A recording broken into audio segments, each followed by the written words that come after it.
In the 13th year of Tai, Lu Huayuan and I got married. The daughter of a minor official, marrying the reigning Tan Hulang. Everyone said I married above my station and got a bargain. Even I thought so myself, so I poured my heart and soul into serving my mother-in-law, looking after his younger siblings, and managing the household, wearing myself out until my hair grayed early and my eyes grew cloudy. Until after a palace banquet when I accidentally saw Lu Huayuan holding the Empress Dowager in his arms. Me dream shattered in an instant. I withdrew silently and asked for a divorce, but Lu Huayuan refused. Ziwan, in life you are a Lu, in death you are a Lu ghost. I will never let you go. Driven to desperation, I set the Lu family's ancestral hall ablaze with a great fire.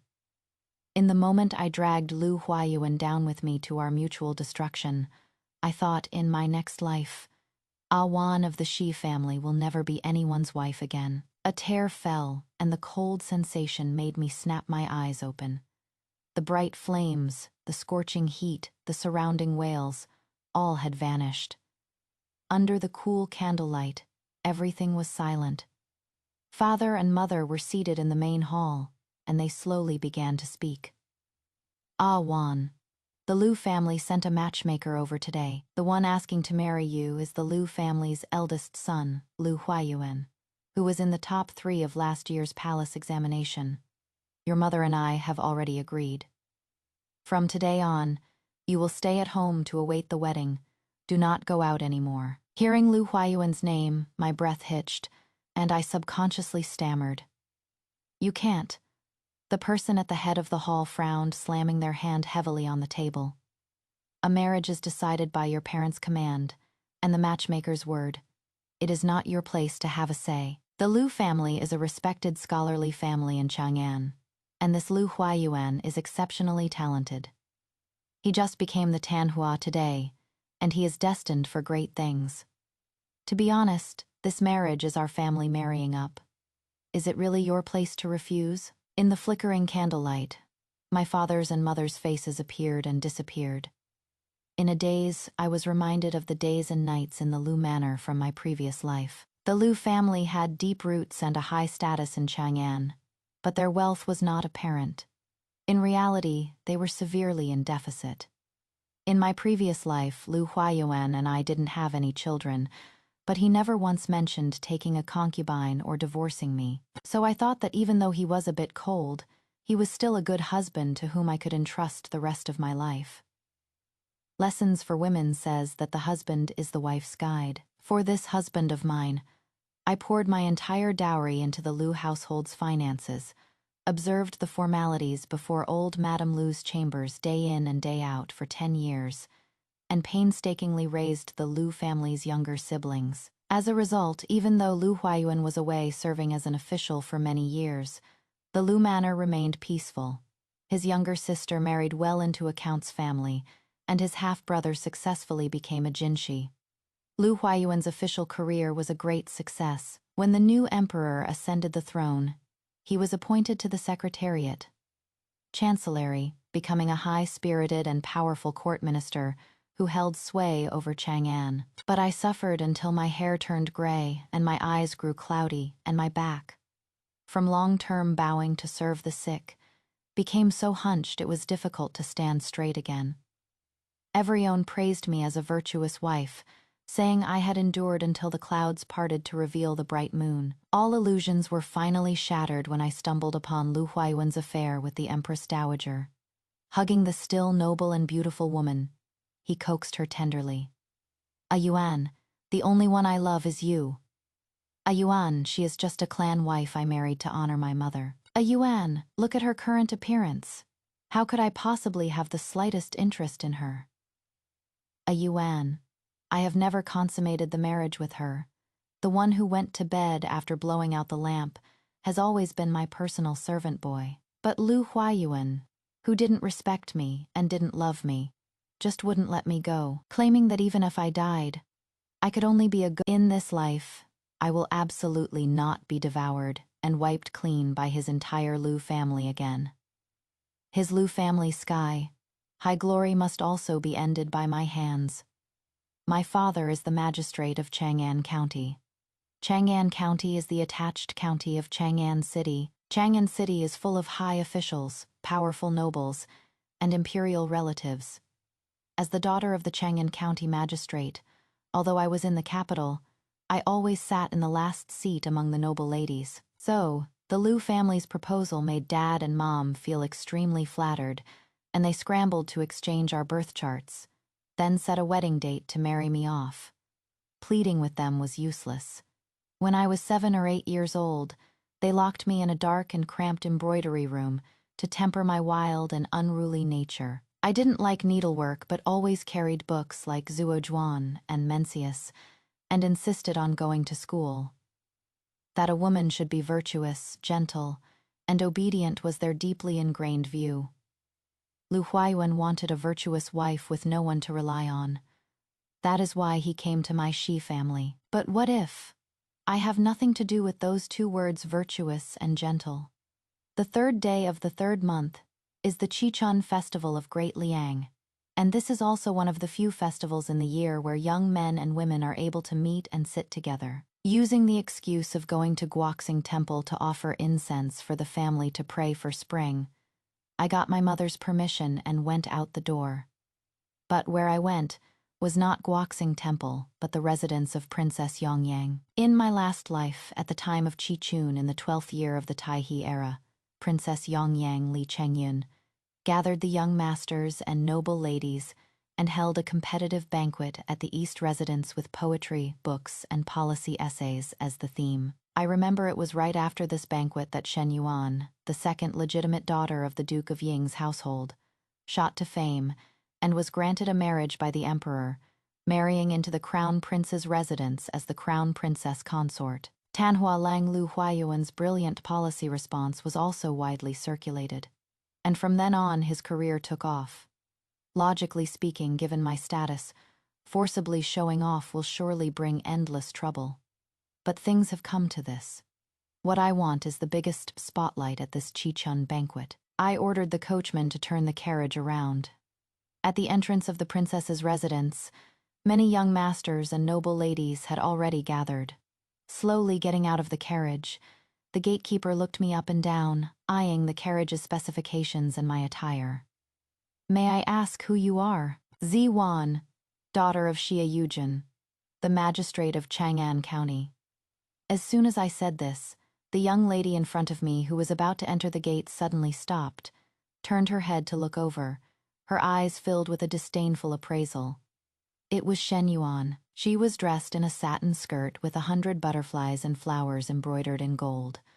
Her figure was soft and graceful, her waist slender and delicate, and her eyes, with their every glance, created a style of gorgeous beauty all their own. Compared to the glamorous and noble aura she had in her past life after reaching the pinnacle of the imperial harem, she now had an added touch of astringency and youthfulness. No wonder Lu Huayuan never forgot her for so many years. Princess Yongyang's banquets have always been open to anyone, so the gatekeeper did not stop me. After handing over my entry token, I followed Shen Yuan into the residence. Princess Yongyang didn't bother with too many pleasantries and drew the first topic right away. Northern Qi holds the natural barrier of Yan Mountain, and Southern Yue occupies the 100-mile water pass. Both kingdoms have been making harassing moves in recent years. Our Great Liang is situated in the middle. Where do we stand? Across from me, in the men's seating area. Lu Huayuan frowned slightly, but after a short while, he signaled that he was ready to answer. The Northern Qi possesses natural barriers and is good for raising war horses. The Southern Yue controls the water passes and has developed trade. It would be better to establish more mutual markets and entice the people with profit. Our Great Liang will then facilitate trade between the North and South, making the Northern Qi our horse, rearing grounds, and the Southern Yue our foreign trading port. Through checks and balances, we can ensure the borders are secure. The relationship between Great Liang, Northern Qi, and Southern Yue has always been a major concern for the court. As soon as these words were spoken, everyone present nodded in agreement. The crown prince, sitting next to Princess Yongyang, had a bright look in his eyes. his gaze towards Lu Huayuan filled with unconcealed admiration. The princess, however, frowned slightly. I chuckled silently to myself, then rose with a smile and spoke, my words resonating. Master Lu's words are simply laughable. Everyone looked over at me with surprise and suspicion. Lu Huayuan's expression remained unchanged as he calmly said, "May I ask what brilliant insight you have, miss?" I leisurely took a sip of tea and spoke slowly. The matter of mutual markets, though beneficial to the people, is absolutely unfeasible.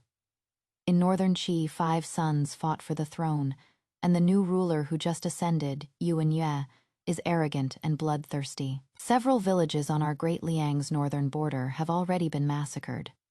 The royal family of southern Yue is cunning and seeks nothing but profit.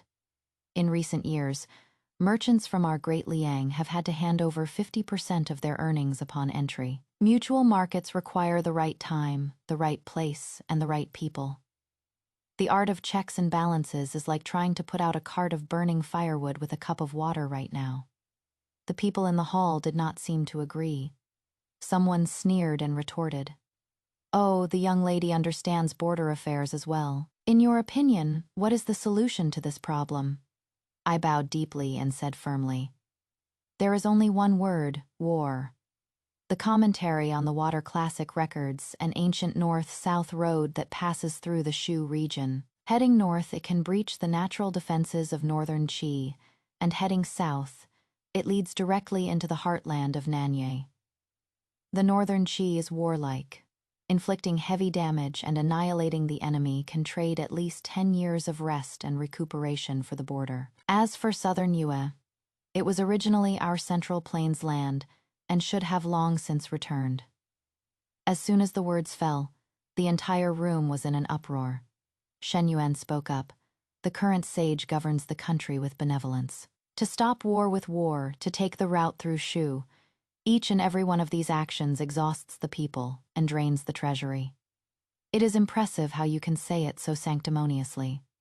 The crown prince pondered for a moment, then looked at me and asked with great interest, "Which family is the young lady from?" "To answer your highness, this humble girl is Shi Wan, daughter of Xie Yujun, the magistrate of Chang'an County." Hearing my answer, Lu Huayuan's eyes flickered, and his gaze on me grew more suspicious and probing.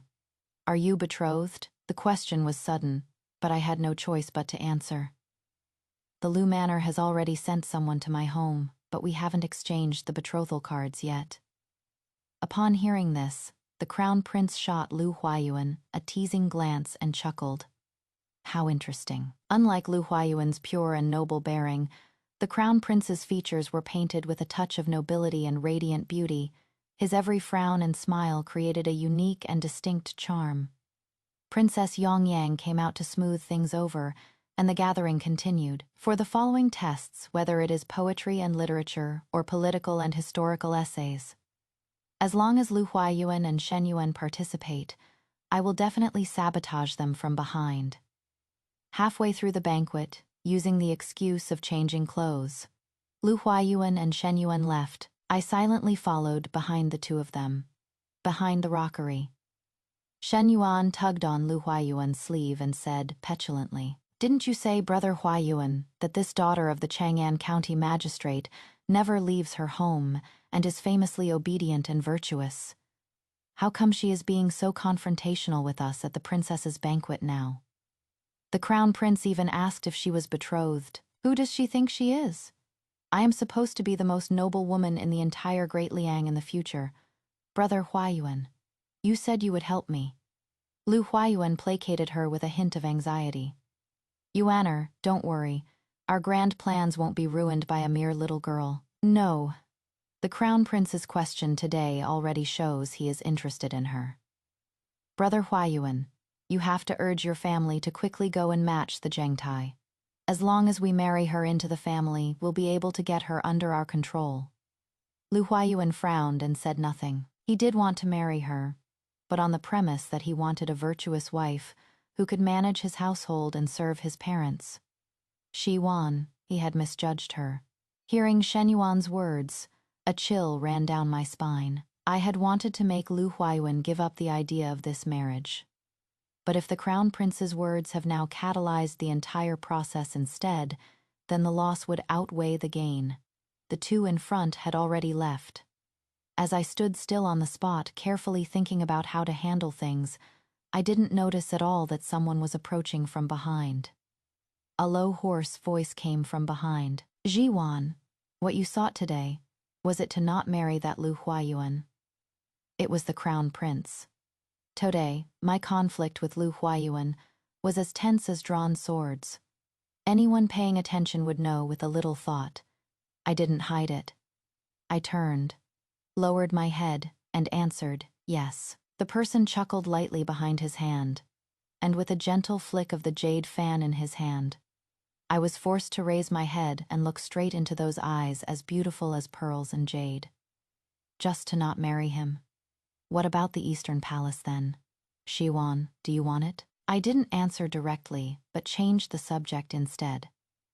Your Highness, in your opinion, what is the best fate for a young woman?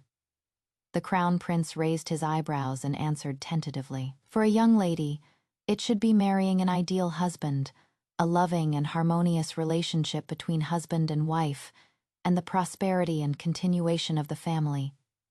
Seeing my faint smile, the Crown Prince continued to speak. Ziwan, I like your cleverness. If you are willing to enter the Eastern Palace, I can give you the rank of Shoyi. As for what comes after, that will be up to you to fight for yourself.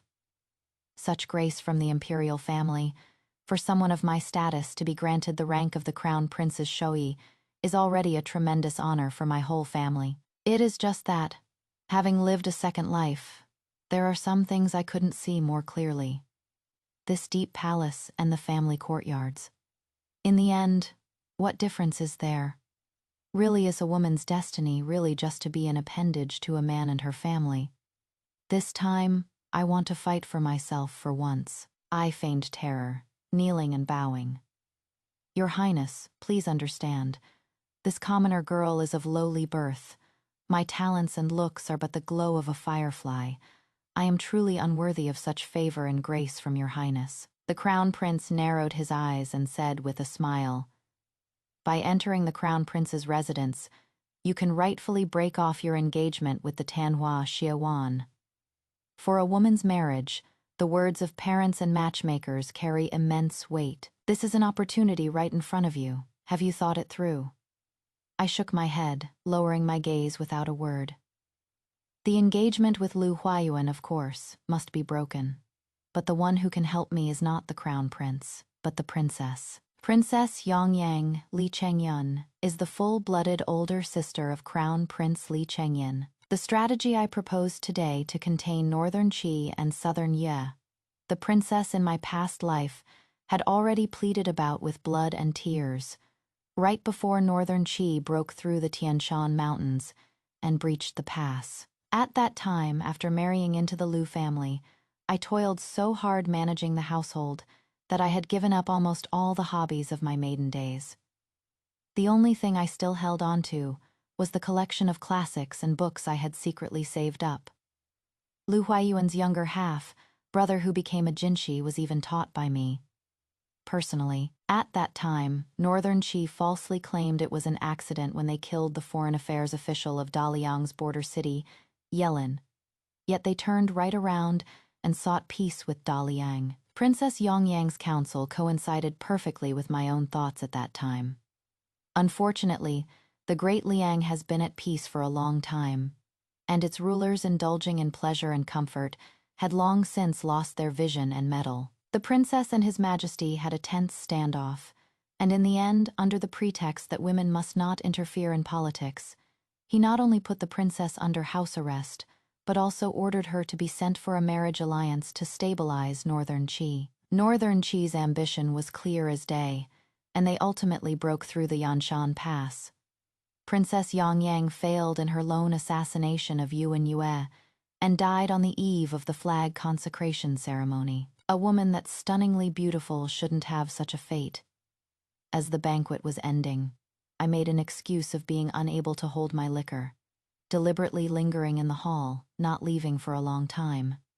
Princess Yongyang's handmaiden came down and asked with concern. "Miss Shi," the princess asks, "do you need a physician to be called for you?"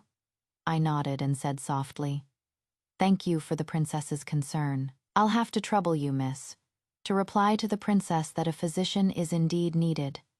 But the one who needs to be seen is not me, but the entire Great Liang." The handmaiden turned pale with fright, but she steadied herself, trotted a few steps, and repeated the original words to the princess. Princess Yongyang reached out to smooth her hair, looked at me intently, and said in a deep voice, "Ziwan, you come with me." Once in the inner hall, the princess pretended to be angry and slammed the table. "Lady Shi, you have some nerve. Do you realize that if your words today were heard by someone with ill intentions, it could lead to the execution of your entire Shia clan?" My expression didn't change. I cupped my hands and bowed in greeting. "Thank you for your kindness, princess.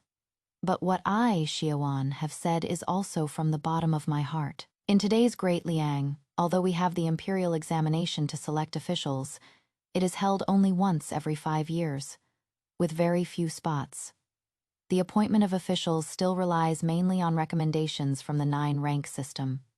The court has been at peace for a long time, and the various factions are deeply entrenched. The selling of offices and titles is rampant, and the trend of corruption and factionalism grows more severe by the day.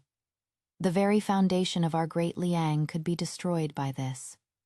The princess's expression gradually grew serious. Indeed, if the 9-rank system is not abolished, having the imperial examination is like having none at all.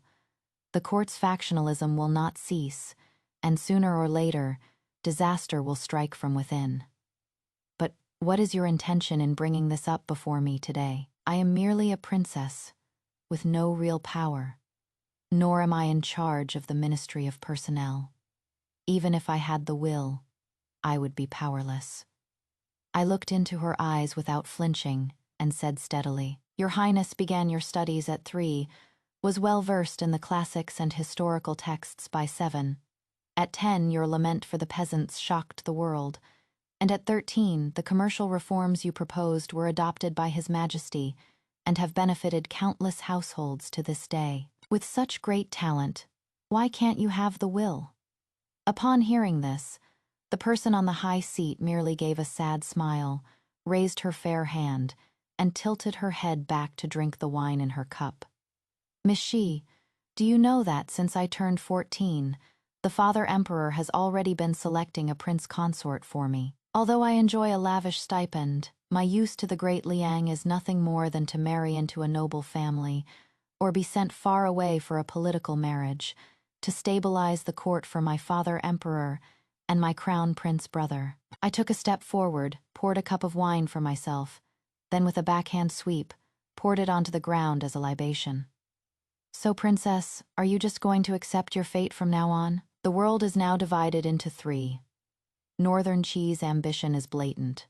Southern Yue has long been lost and not returned, and the Great Liang suffers from internal turmoil and external threats, like oil on a raging fire. Although the Crown Prince is intelligent, he is fond of ease and seeks stability. Hardly a good ruler. You, Princess, are the legitimate and eldest child. Is it that just because you are a woman, you cannot vie for the throne?" Seeing her gaze waver, I added more fuel to the fire. "Coming to see you today, Princess, I do have my own selfish motives. This year's Tan Hualang from the Grace examination, Lu Huayuan, has already come to my family's door to ask for my hand in marriage, but I would rather die than marry him. If you, Princess, are willing to intervene and ruin this engagement for me, I, Shiwan, am willing to stake my life and enter the game, to become the hilt of the sword in your hand and an aid in your ascent to power." Clink. The jade cup in Li Chengyun's hand fell and shattered on the ground, revealing her current state of mind as if struck by thunder. But despite her turbulent thoughts, the woman before me still waved me away, her face as calm as a placid lake. "I understand. You may go back for now." I lowered my head and bowed again. Yes, I shall await the princess's good news. There are no secrets in Chang'an City. What happened at the Chichun banquet quickly spread back to my family. In the brightly lit Xia family ancestral hall, father held a disciplinary ruler and struck my hands, which I held up high while kneeling, both hastily and heavily.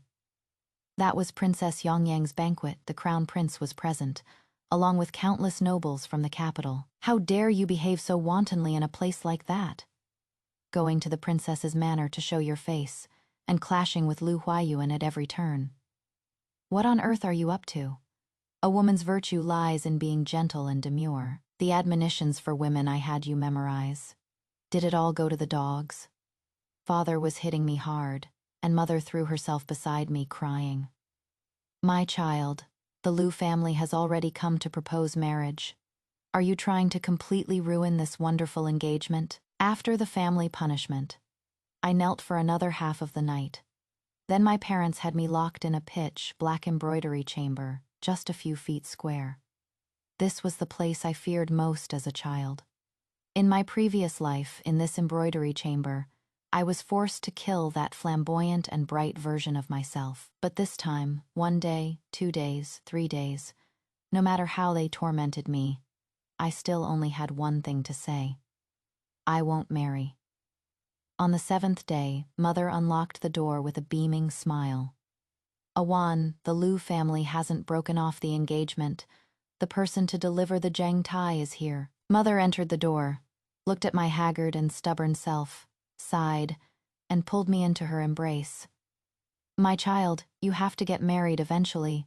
The Lu mansion is a prominent household in Chang'an, and Lu Huayuan also has a great future ahead of him. What are you still not satisfied with? I turned my head away. 2 streams of clear tears flowed down. According to the rituals of the great Liang, as long as the Zheng Tai have been exchanged, the marriage is considered set. Did I really lose the gamble on this Princess Yongyang move after all? A few maids and old nannies pulled and tugged at me until I was all dressed up, and then mother led me by the hand to the front hall. The visiting matchmaker said, "Congratulations," several times in a row, and just as mother was about to exchange betrothal cards with her, a shrill voice interrupted the proceedings. An imperial edict has arrived. By His Majesty's decree, Lady Wan of the Shi family, gentle, hearted, and of noble character, demure and wise, is specially appointed as the libationer of the Grand Princess's residence, to be in charge of all matters within the residence, including ceremonies, etiquette, and guests. The female officials of the princess's residence must be unmarried, noble ladies. The Lu residents and my parents, no matter how anxious, wouldn't dare snatch a person from the imperial family. The turning point of my future destiny has finally arrived. His Majesty issued 2 imperial edicts in total. One was at the request of Princess Yongyang, and was delivered to the Shi family. The other decree, the one requested by the crown prince, was delivered to the Duke of Ying's residence. Shen Yuan still entered the Eastern Palace at the Chichun banquet. Although I stole the biggest spotlight, Shen Yuan's literary accomplishments were also indeed quite outstanding, excelling in both talent and beauty. Plus, with the backing of the Duke of Ying's residence, it was only logical for the crown prince to ask for her hand in marriage. But this time, Shen Yuan became the crown prince's secondary consort. Under the name of the crown prince and the Duke of Ying's residence, the wedding banquet for Shen Yuan as a secondary consort was not a small affair at all. The civil and military officials, imperial relatives, and elders all flocked to the scene to offer congratulations. I entered the banquet with Princess Yongyang, amidst the toasting, pleasantries, and compliments. Someone didn't hold their cup steady, and wine spilled on my dress. After informing the princess, a maidservant from the Eastern Palace led me to a small room in a side hall to change my clothes. The windows in the room were tightly shut. Just as I finished changing my clothes, a strange fragrance drifted in. I knew in my heart this was bad, but before I could leave, a figure in dark red reeking of alcohol staggered in through the door. It was the crown prince. "Ziwan, why are you here?" he frowned, pinching his temples. He sniffed the air in the room and shook his head hard as if trying to stay sober. Huangqing powder? Shi Yuan, didn't you reject me? What kind of trick are you playing now? The Crown Prince's reaction calmed me down a little. Someone wants to use this banquet to ruin me, but thankfully, the person who wants to harm me isn't the Crown Prince, so there is still a chance to turn this around. I properly performed a grand salute to the Crown Prince and explained the whole situation to him. Only then did he come to his senses and say in a deep voice, "This is my wedding banquet with the legitimate daughter of the Duke of Ying's household. The imperial clan and the noble families of Chang'an are all present. The one they're targeting is not just you." As we were talking, it grew noisy outside. A weeping female voice was guiding a crowd to the front of the small house. Right here. When this servant was looking for Lady Official Shi, I heard indecent sounds from here. That female voice, it sounded just like Lady Official Shi. If the crowd were to discover me and the Crown Prince, a lone man and woman, together in this dark room right now, I wouldn't be able to clear my name, even in death. I took a hairpin from my hair and said softly, "Your Highness, would you like to know who that person is? What can you do?" I rolled up my sleeve, drew several bloody lines down my skin, then stabbed straight into my left shoulder. Fresh blood gushed out. I stuck the hairpin back into my hair, forcefully pushed open the door, and shouted loudly with a terrified expression, "Guards, there is an assassin. Quick, protect His Highness." The injuries I sustained were not fake, and with the Crown Prince's testimony, a farce of catching adulterers was hastily concluded as an assassination attempt by a villain in the Eastern Palace. In the main hall, everyone wore different expressions, but those who had done wrong naturally had unusual reactions. The look Shen Yuan shot me carried a few traces of resentment and doubt. It seems she was the one who wanted to harm me, but the lover she had chosen for me was not the Crown Prince. There was one more person, the profligate second prince, Li Chengxin, who usually cared for nothing but pleasure, this time fanned the flames and followed that maid to the small chamber in the side hall. The clouds parted to reveal the moon. Shen Yuan wanted to ruin me at the wedding banquet by using a scandalous affair between me and the profligate prince. But who would have thought that the second prince would discover the plot? So he went with the flow and schemed to have the Crown Prince drink the drugged wine Shen Yuan had prepared. To distance herself from the matter, the new maid Shen Yuan found just so happened to not recognize the Crown Prince, and mistaking him for the second prince, led him into the prepared chamber. The princess was worried about my injuries and was anxious to take me back to her residence to be treated. But just before I left, the Crown Prince suddenly called out to stop me. "Miss Shi, thank you. Thank you so much for blocking that arrow for me. I grant you one promise. Tell me when you've decided what you want." The Crown Prince doesn't know about the entanglement between the three of us. Me, Lu Huayuan, and Shen Yuan. In his eyes, this incident was all the second prince's doing. He should thank me if it weren't for this accident. The second prince, who always puts on the front of a dandy, wouldn't have shown his hand. Seeing this, the coldness in Shen Yuan's eyes, who was standing to the side, intensified. Me face pale. I didn't offer many thanks and hastily took my leave. Because at that moment, another matter was weighing heavily on my mind.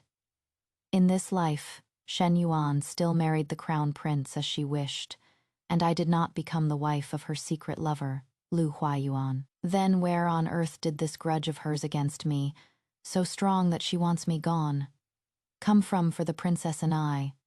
A wedding banquet at the Eastern Palace was not as simple as just drinking. Who came? Who didn't? Who arrived first? Who left first? Who followed the second prince to stir up trouble? The factional divisions of Chang'an were all on full display. Ultimately, the princess and I set our sights on our primary target for recruitment, the second-rank court minister, grand scholar of the Wen Palace, Zhuang Yan. This man doesn't wield much power, but his official rank is not low. His scholarship is highly valued, and he has an aloof personality. More importantly, His Majesty has decided to hold a special imperial examination this year, and Zhuang Yan, as the foremost scholar of classics and history in the Great Liang, is the undisputed chief examiner. The effect of the Crown Prince's promise came very quickly. For this special examination, there was one chief examiner and 2 deputies, and one of the deputies was the Crown Prince. And with the Crown Prince's assistance, Princess Yongyang, under the guise of her interest and selecting a husband, also joined the ranks of the examiners. The Crown Prince is not well read and is just a figurehead. He almost never comes to the literature hall, and all official business is handled by his subordinate, Lu Huayuan. On the contrary, it is the princess who often discusses exam questions with Grand Scholar Zhuang late into the night. Lu Huayuan and I also, for official reasons, often find ourselves in the same room, organizing essays and filing documents, looking at the exceptionally respectful man before me. I couldn't help but feel a surge of emotion. I still remember in my past life, after marrying into the Lu family, I treated my husband as my whole world, prioritized Lu Huayuan in everything, and confined myself to the inner residence for years, taking care of his daily needs, his parents, and his younger siblings. He always treated me like an ignorant woman, with unconcealable contempt in our conversations, always wearing an indifferent expression, and being extremely sparing with his words. Who would have thought that the 2 of us would one day be working together in the same court? Before I even had time to sigh about it, without me noticing, the people around us were gradually sent away by him. Lu Huayuan came closer to talk. By His Majesty's grace, you've become the libationer of the princess's residence. Our marriage contract has just been annulled. When the day comes for you to be released from service, would you, Miss Shi, still be willing for the Shi and Lu families to renew our old bond? I was so startled my hands trembled, and I almost dropped the scroll on the floor. What are you saying, Lord Lu? A female official is released from service in 3 years at the earliest. 5 at the latest. You have a great future and marriage prospects ahead of you. How could I possibly hold you back? The man lowered his head to look straight into my eyes, his gaze cool and clear, appearing completely sincere and pure. Working with Miss Xia during this time, I, Huayuan, have been deeply impressed.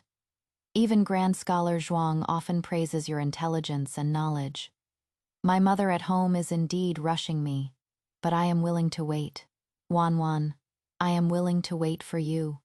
Wan, in my past life, even when I considered my relationship with Lu Huayuan to be the closest, he had never called me so intimately with such a gentle tone. My brows furrowed slightly. Lord Lu, you'd better take those words back. I, Xiawan, have already pledged myself to the princess's residence, and I do not intend to pledge myself to anyone else. After I rejected him, Lu Huayuan seemed to put all his energy into official business, frequenting Chowan Hall even more. And just as Lu Huayuan was acting strangely, a major incident occurred with this year's imperial examination. The questions for the imperial examination were leaked half a month before the exam. The sealed box in Wen Hall that held the imperial examination papers, this time, at the princess's suggestion, was fitted with a simple anti-theft device.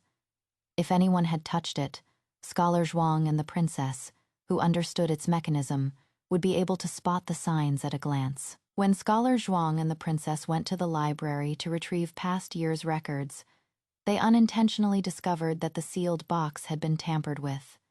The 2 of them immediately reported the matter, and His Majesty ordered a thorough investigation. However, after a thorough investigation of Wen Hall, the clues, more or less, began to point toward Lu Huayuan, who frequented the place.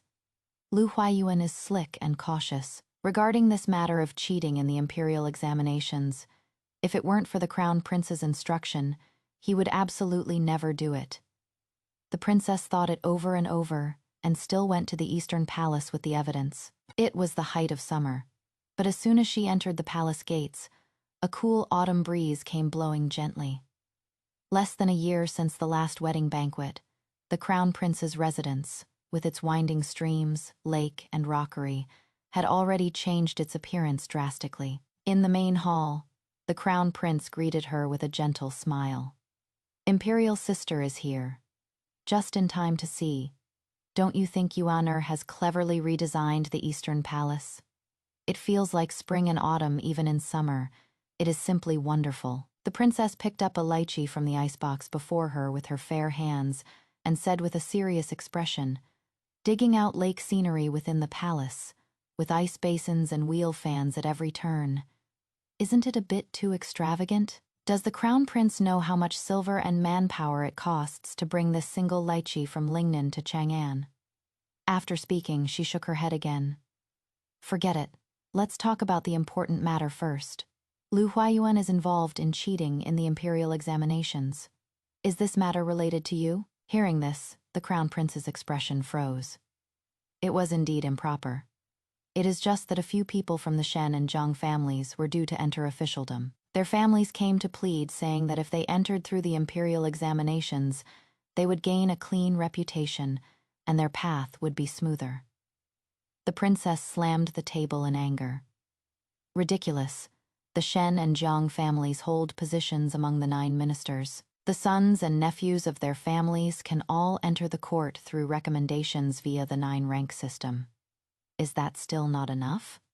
Just for a hypocritical reputation, you had to crowd out the future of ordinary students. Do you know how many children from poor families study by the light of fireflies and snow, poring over ancient texts by a dim lamp, enduring years of hardship just for this one chance at the imperial examinations? The crown prince seemed a little surprised by the princess's reaction. "What you said makes sense, imperial sister, but these few are bound to enter the court anyway. Cheating just for a good reputation can't be considered that big of a mistake. However, since you've brought it up, after we change the exam questions, we'll just let them rely on their own abilities." The princess shook her head, with unconcealable exhaustion and disappointment in her eyes. As I accompanied her to the doorway, she suddenly spoke. "Awan, you tell me, am I taking this too seriously?" I answered firmly.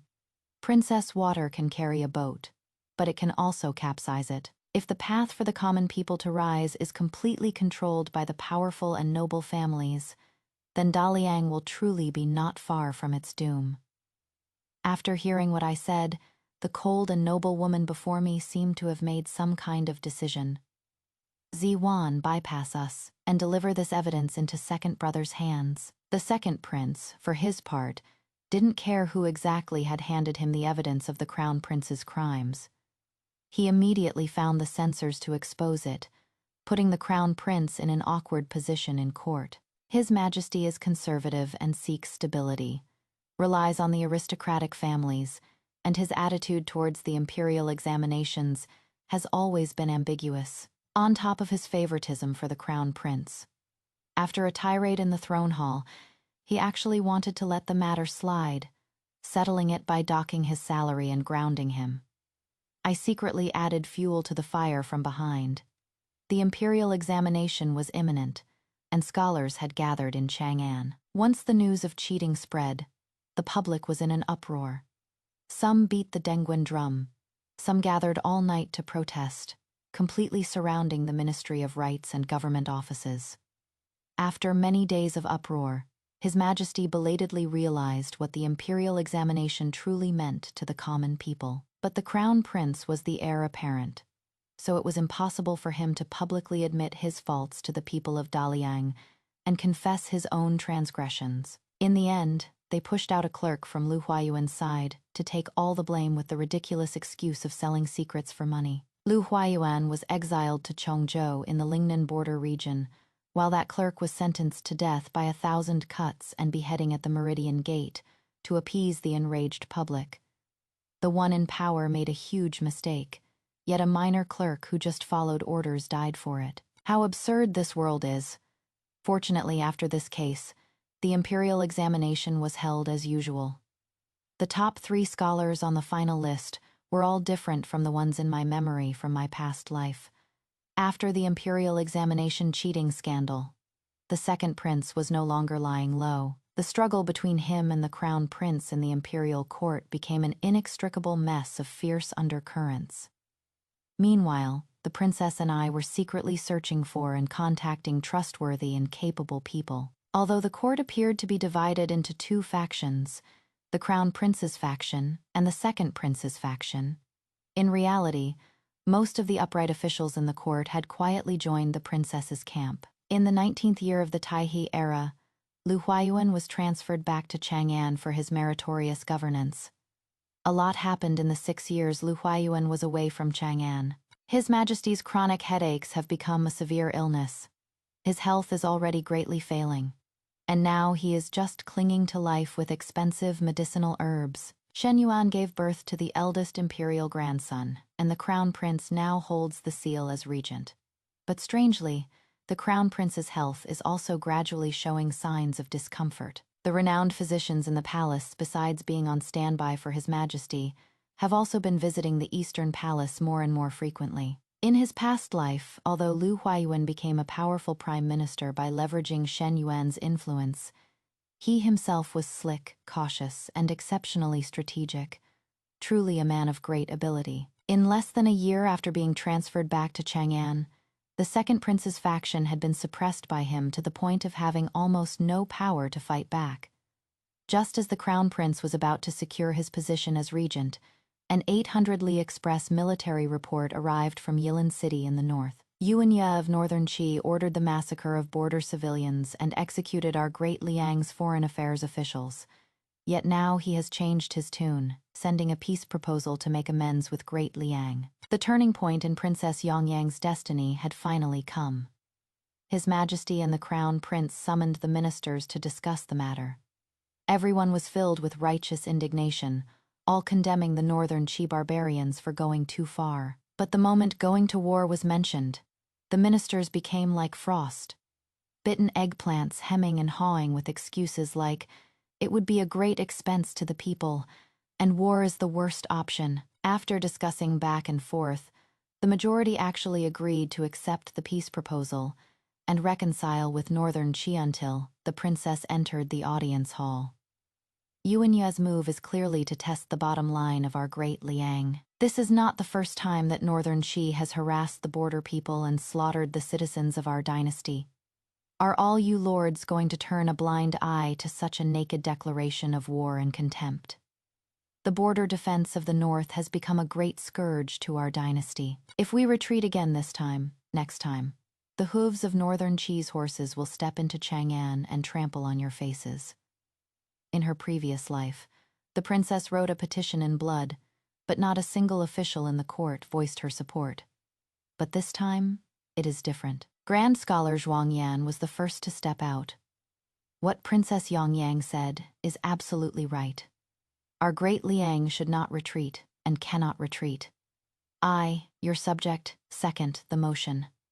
2 or 3 court officials stood out one after another. I, your subject, second the motion. I, your subject, agree with what the princess said. His Majesty is in his declining years, and his disposition, which already sought stability, has lost the will to contend. He was so angered by the princess's admonition that he spat out several mouthfuls of blood. The crown prince at the side quickly stood up, preparing to go forward to check. But who knew that just as he walked in front of the dragon throne, he fell straight down. The scene was chaotic, but fortunately, the princess was present. She mobilized the palace guards, took everyone present to a side hall to wait, and no one was allowed to leave without an order. She also urgently summoned the imperial physician and barely stabilized the condition of the two. The incident was sudden, but also extremely strange. The crown prince is only 30. How could his body be so weak? I carefully recalled the events of my previous life. In the 22nd year of Taihe, the crown prince died, and Shen Yuan's young son ascended the throne. Lu Huayuan also climbed his way up from there, becoming a powerful prime minister.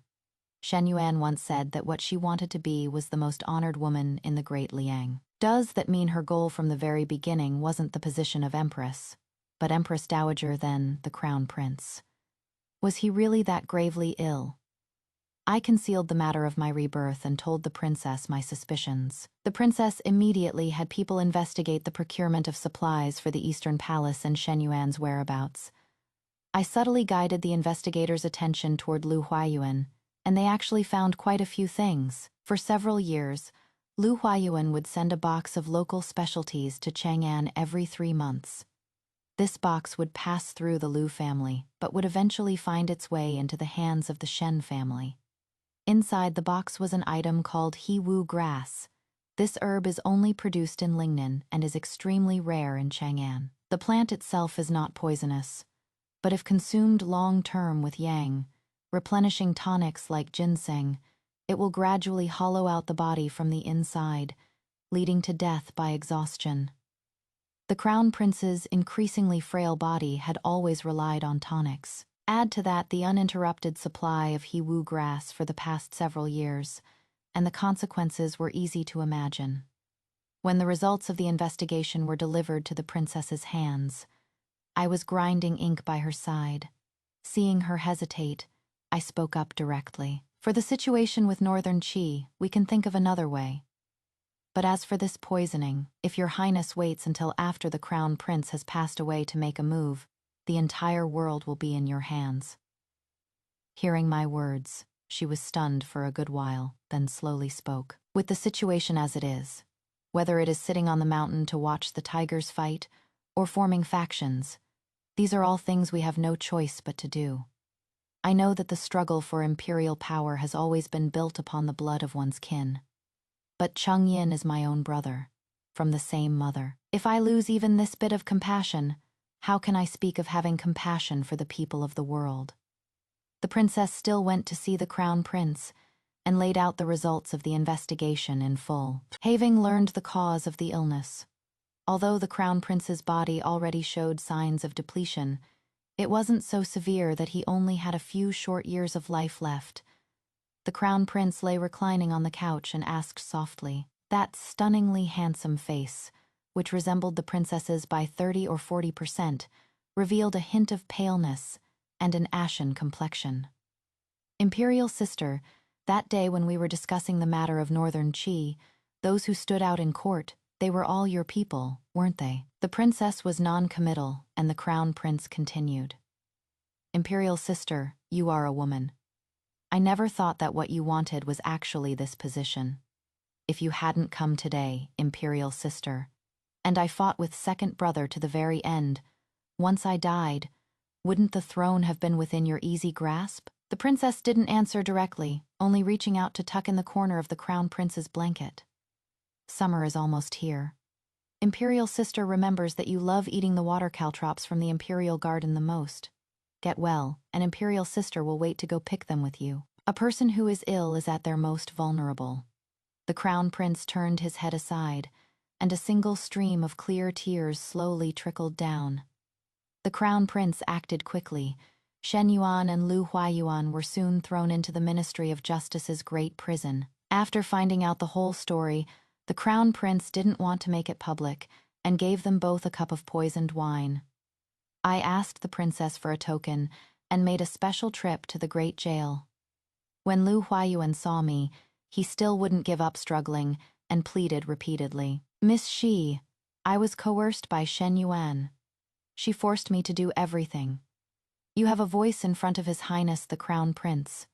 Please help me beg for mercy. I rendered great service in Lingnan. I am the only hope of the Lu family.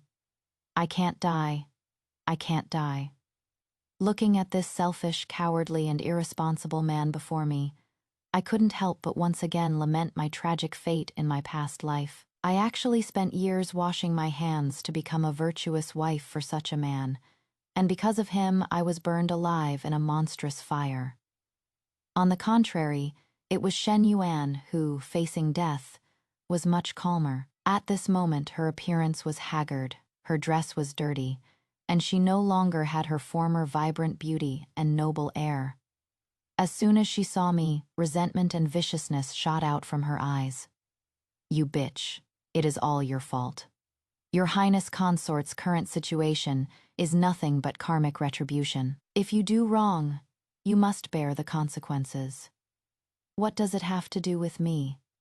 Everything in this life went according to plan, except for you.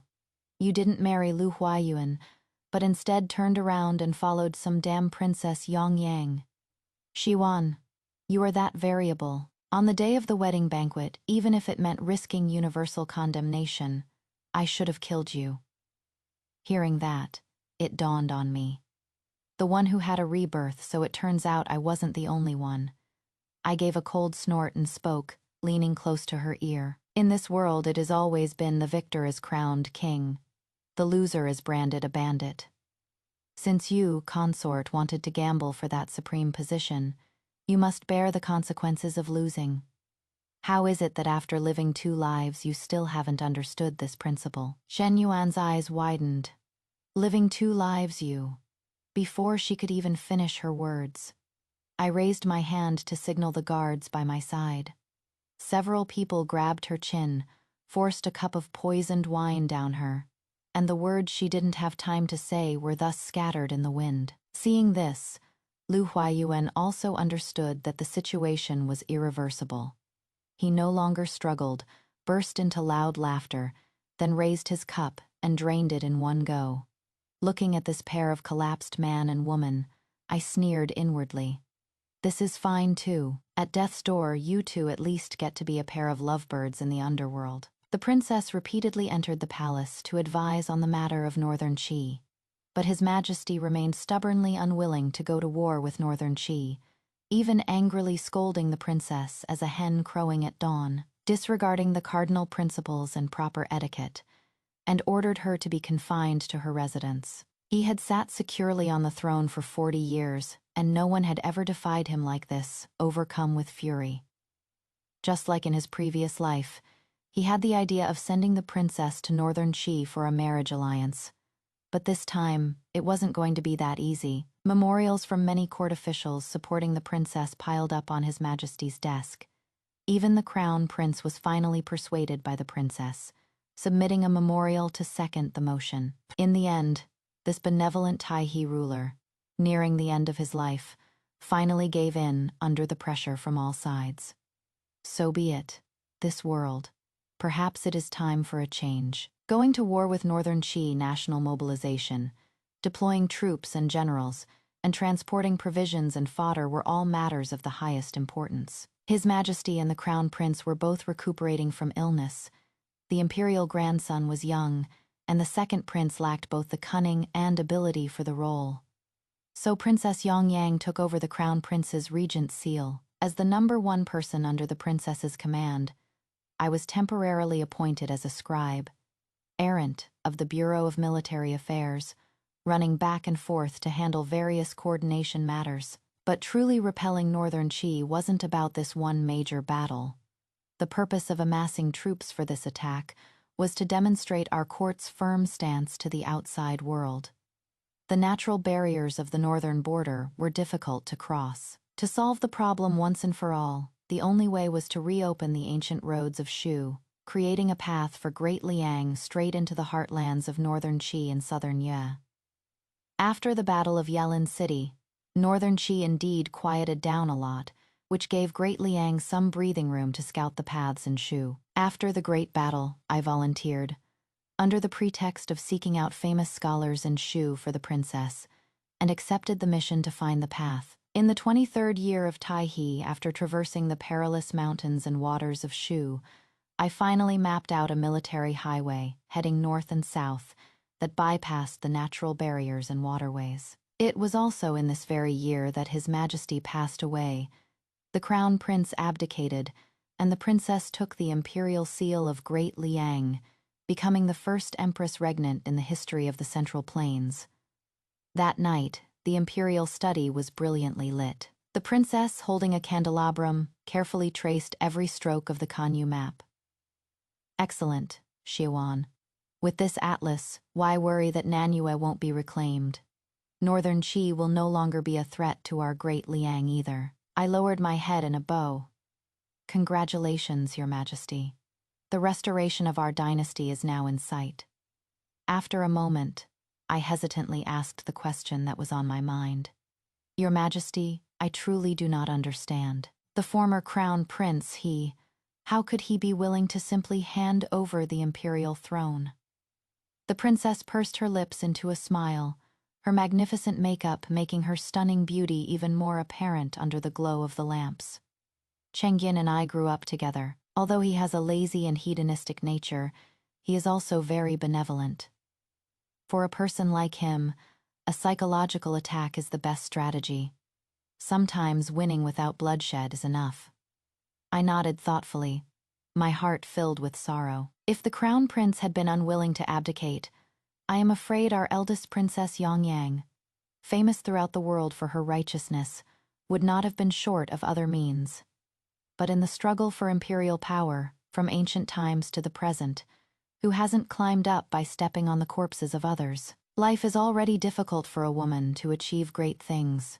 The shackles and burdens of morality and righteousness must be cast aside when necessary. Thinking of this, I took a step forward and began to explain in a soft, detailed voice the various important passes in the atlas. In the second year of the Yongyuan era, I was appointed scribe of the Department of Works and entered Shu again to preside over all matters concerning the opening of military roads. In the third year of the Yongyuan era, the court implemented reforms, and the 9-rank system was abolished. From then on, the only path for scholars to become officials was the imperial examination held once every 2 years. In the 5th year of the Yongyuan era, the laws of Daliang were revised, allowing women to initiate divorce by mutual consent, and allowing women to engage in business and enter officialdom. The Department of Women's Affairs was specially established to manage all related matters. In the 9th year of the Yongyuan era, the road into Shu was completed. The following year, Daliang dispatched its army south, striking directly at the capital of Nanyue. The overseas city, isolated for 50 years, was thus returned. In the 14th year of the Yongyuan era, Daliang and Northern Qi engaged in a decisive battle.